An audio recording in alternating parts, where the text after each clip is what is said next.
გამარჯობა.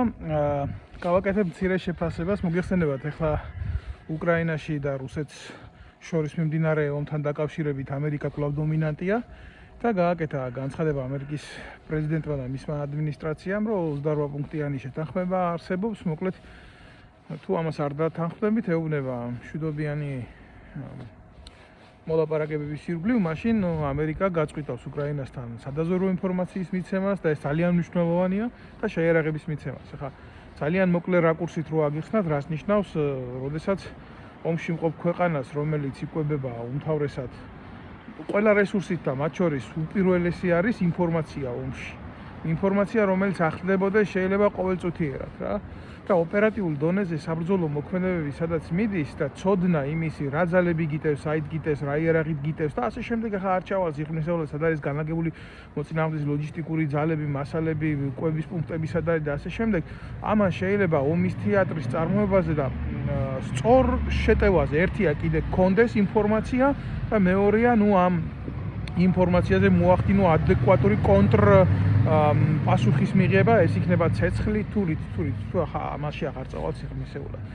მოკლედ, ეს არ იყო მუქარა ამერიკის მხრიდან, ეს იყო ალბათ გაფრთხილება, მე ვარ რესურსის მომწოდებული ქვეყანა, მე ვქნი პოლიტიკას და ამ შემთხვევაში შენ უნდა დამიჯერო ან გაითვალისწინო ეს გადადგა ნაბიჯი, იმიტომ რომ აქ ამერიკის შეერთებული შტატები მისი ეროვნული ინტერესი და ბიუჯეტი არივლის უკრაინის ინტერესს. დაახლოებით ესეთი მახვილი იყო დასმული რა, რბილად რო ვთქვა, ასე არის ეს და მაგრამ იცით რა არის? აი აქეთ მხრიდან რომ აღარ შევალ იქეთ სიღრმეებში, ეს ეგრეთ წოდებული პროჭოპოზიცია და თინა ხიდაშელები და ანა დოლიძე გაღატაკებული, გაღარიბებული საზოგადოების ნდობარაც არასდროს არ ქონიათ, მაგრამ ლუსტრირებული ამ საზოგადოების წინაშე რაც ავართ დარჩენილი, ეს მასა თავიანთი ტელევიზიებით რომ გამოდიან და აი იმას რო ამბობენ, რომ ტრამპი რუსი არის.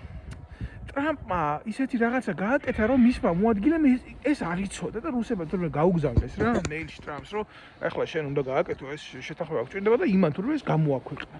რამხელა იდიოტიზმი არის ეს ყველაფერი და რამხელა მარაზმია და ამაზე უბრალოდ სიცილი შეიძლება, მაგრამ ახლა როგორ შეიძლება სიცილი ამაზე, როცა ქოცები უნდა ჩაანაცვლონ ნაცებმა იდეაში და აი ესეთი ადეკვატური ტიპები უნდა მოვიდნენ, დაბრუნდნენ ხელისუფლებაში და სად წაიყვანენ ჯერ ქვეყნის შიდა მდგომარეობას ესენი რევანშებით 1000 იდიოტიზმით და როდესაც ასეთი რაღაცის დიფუზიას აკეთებენ სრული მარაზმით, რა დღეში იქნება ჩვენი ადგილი, კი ჯერ სადავართ, მაგრამ კიდე ამგენის მოსვლის მერე.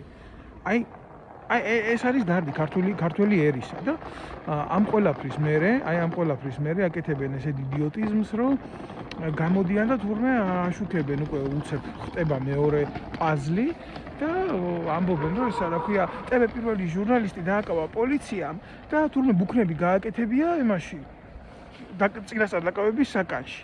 ჩემო ნაცებო, გეოპოლიტიკურ რუკაზე ისედაც არიყავით, არ ვარ გიხართ დიდ მოთამაშეებად და გამანალიზებლად. კაი, ერთია მოთამაშე იყო, მეორე ანალიზის დადება შეგეძლო სწორი. მაგრამ იცი რას გეტყვი? აი თქვენ პაზლთან დაკავშირებით რა ბუქნები რო გააკეთებია თქვენ ჟურნალისტს რა. საერთოდ ეს ქოცების კრიმინალურ პოლიციას კი არ და რაღაცა საზიზღრობას კი არ ვაправებ, მაგრამ სიმართლე უნდა ითქვას, ეს რუტინაა ესეთი, როდესაც დაიჭერენ ადამიანს მისი შემოწმება, სანამ გადაიყვანენ წინასწარი დაკავების საკანში, ხდება მათ შორის ნარკოტიკული ნივთიერებაზეც ხომ არა აქვს დამალული და ნარკომანებს, ნაცება ხართ თქვენ და ქოცები მაგარი ნარკომანები ხართ რა, პოლიტიკურ გოლში ვინ ძიხართ ახლა.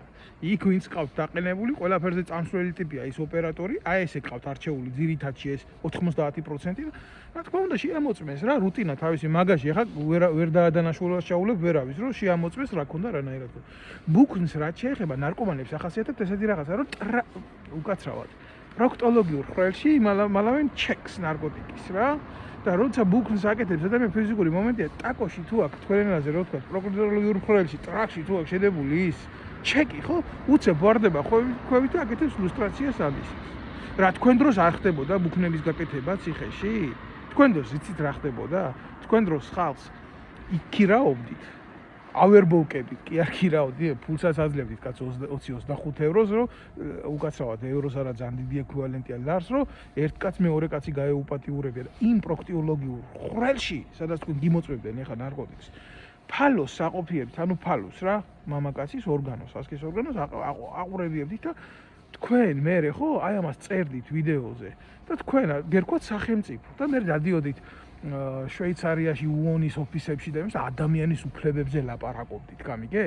და ეხლა ის თინახიდაშელი გამოვა მერე და ანადოლიძეები და ჩემი წონა, თქვენ არ იცით ნიუ-იორკში, ვაშინგტონში ჩემი წონა რა არის?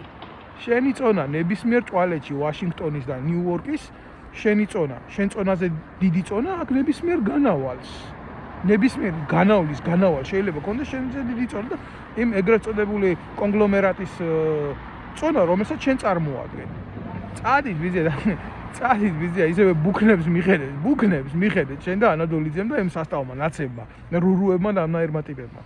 თქვენ ბიზინა ივანიშვილი, რაც არ უნდა საზიზღარი იყოს, თქვენ ამ ძალით მაგას ვერასოდეს ვერ შეცვლით. ქვეყანაში თუ არ მოხდა ტოტალური რევოლუცია და თქვენ და ბიზინა ივანიშვილი ერთიანად თუ არ წადით, აი ეს იქნება ტრაგედია. ეს იქნება ტრაგედია. დაგვრჩება იქეთ მოვლენების შეფასება თქვენებური და ბიზინა ივანიშვილის ეგრეთ წოდებული კუკლუს კლანები გვერდზე. ქართველმა ერმა უნდა მივხედოთ ჩვენ თავს, რა ვინცა ვართ ადეკვატური ძალა, ან გაყრილი ვართ, ან მომსპარი ვართ, ან აკრძალული გვაქვს, ეხლა ვეუბნებიან რომ აგერ ხმის მიცემის უფლებაც უნდა აგიკრძალოთ.